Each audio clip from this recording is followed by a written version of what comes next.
Tēnā koutou te whānau o Auckland Unitarians.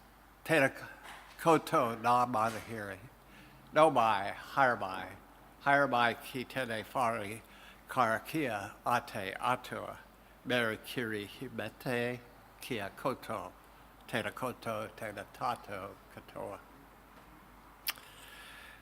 They say a story can carry a truth far greater than the literal truth. We Unitarians know the value of stories.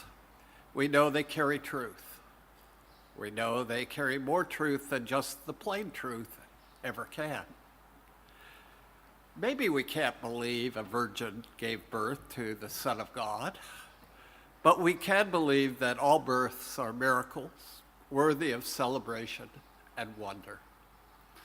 Maybe we can't believe angels brought revelations, but we can believe truth can be revealed through the actions and words of those who dare to speak it and to act it.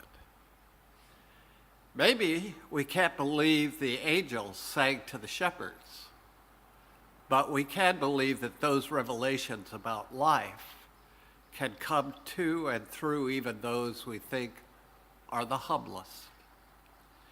Maybe we can't believe the wise men traveled to see the newborn king, baby king, but we can believe that we should never be too lofty or think ourselves too clever or too rich to see the wonder and majesty in tiny things. Maybe we can't believe that Jesus brought back the light by redeeming our sins. But we can believe in a leader and teacher and prophet who brought and brings illumination to the lives of those who wish to listen. We can believe in the light. Always we can believe in the light. Maybe we can't believe the Christmas story, but we can believe in it as a story, which points to a truth greater than we can possibly imagine. And so we are here, Unitarians at Christmas, celebrating, and long may we do so.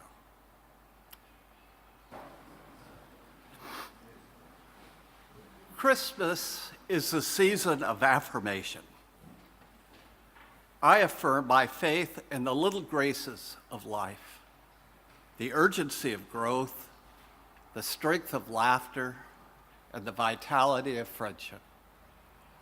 I affirm my confidence in the dignity of every human being, our fortitude in despair, our strength in weakness, our love in hatred. I affirm my joy in the experience of living, the fragrance of nostalgia, the scattered moments of delight, the exhilaration of danger. I affirm my need of my fellows, the offering of faith, the gifts of variety, the quality of difference.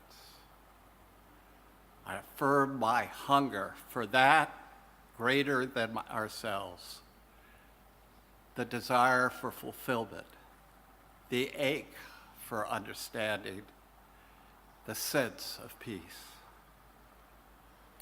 Christmas is my season of affirmation. I hope it is yours.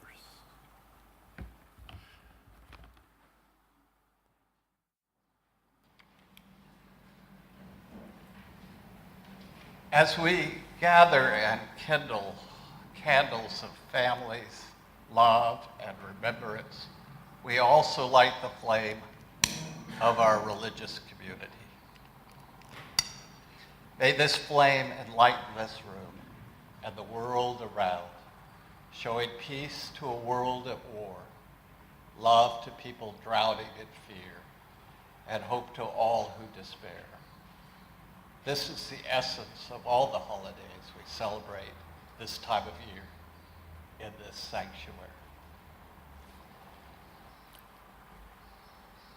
Among occupations in first century Palestine, the shepherd held a lowly place, even a despised place. Scholars believe they held a despised place because the nature of the work made them ritually unclean. Thus, they were not to be trusted. They were not allowed to testify on public matters, which is interesting because the story tells us they were the first witnesses to the birth. The text tells us they were living in the fields, and shepherds did live in the fields. They didn't punch a time clock and go back and forth out to the sheep and just leave them alone at night. Their job required them to provide food, water, shelter, and protection to the sheep, themselves, and each other. Shepherding was dangerous work. It was expected that the shepherd would come between a lion or other predator and the sheep and lay down his life if necessary. The sheep's lives were more valuable. That's the status of the shepherd. Not only were the shepherds common folk, blue-collar workers, they were on the last lowly step of even that class of citizenry. What's the modern day equivalent of a shepherd? A crew member at McDonald's, a migrant farm worker. What are today's non-unionized, least regarded jobs that help our society function? These are the shepherds. And the story makes it abundantly clear it is to these people God comes and comes first. The gospel came first to the most downtrodden of society, and today it is offered in the same way to the least first. The story tells us that God not only seeks out, but enjoys the company of the homeless, the sick, the divorced, the outcast, the despised, the addict, and the criminal. What's most striking to me about the entire nativity story is that all of society's important people are absent. There are no presidents, priests, or politicians, no scholars or CEOs. By the time the Magi arrive, they are late for the birth, jumping on the story that's important to the common people after the fact. Christmas is a 99% holiday, if there ever was one.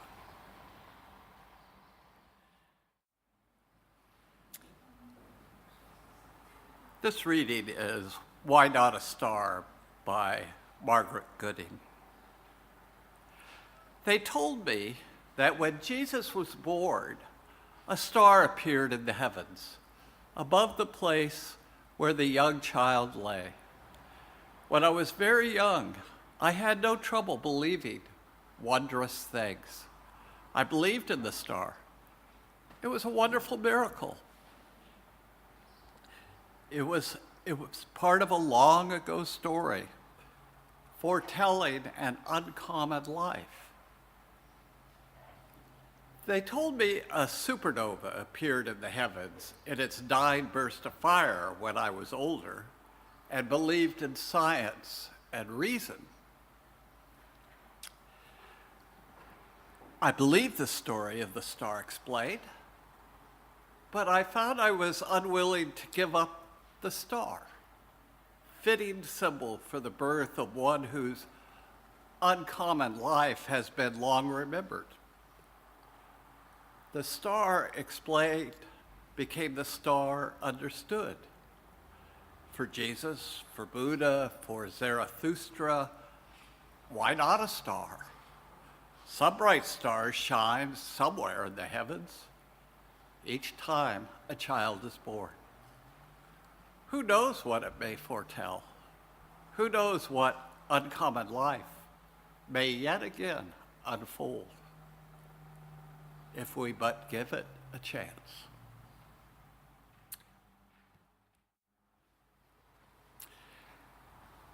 The tree is all set, packages piled at a space, telephone calls from the kids confirming the times of dinner and church. Nothing much left to do. The post courier just delivered the last late order. I'll wrap it, and then what?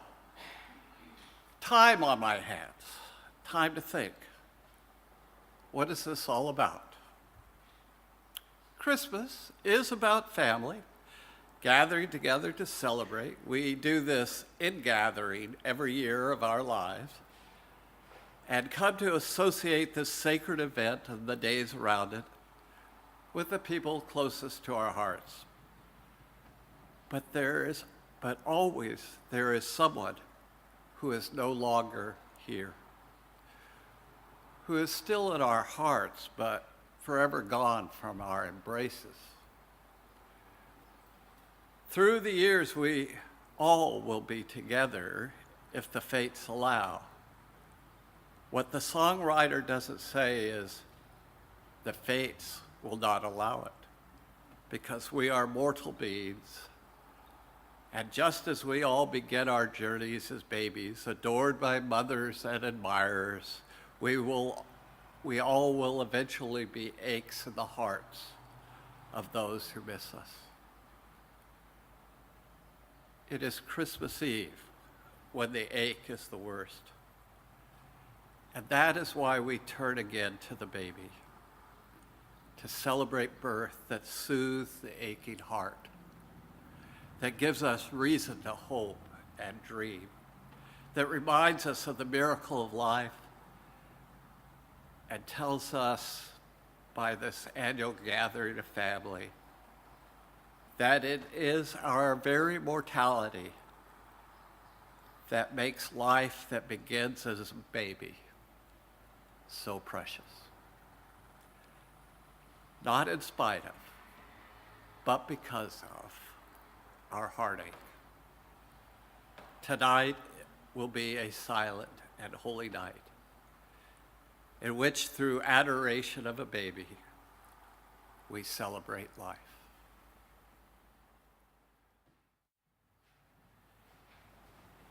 In planning tonight's service, I thought, you hear enough from me all year round. And it might be fun to hear a favorite Christmas story, or the best Christmas you had, or any kind of special vignette. Anybody want to jump in?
For my closing words, May you know that absence alive with hidden presence, that nothing is ever lost or forgotten. May the absences of your life grow full of eternal echo. May you sense around you the secret, elsewhere where the presence that have left you dwell. May you be generous in your embrace of loss. May the sore well of grief turn into a seamless flow of presence. And your compassion, reach out to the ones we never hear from. May you have the courage to speak for the excluded ones. May you become the gracious and passionate subject of your own life. May you not disrespect your mystery through brittle words or false belonging. May you be embraced by the divine mystery in whom dawn and twilight are one. May your longing inhabit its dreams with the great belonging of all things. Go in peace.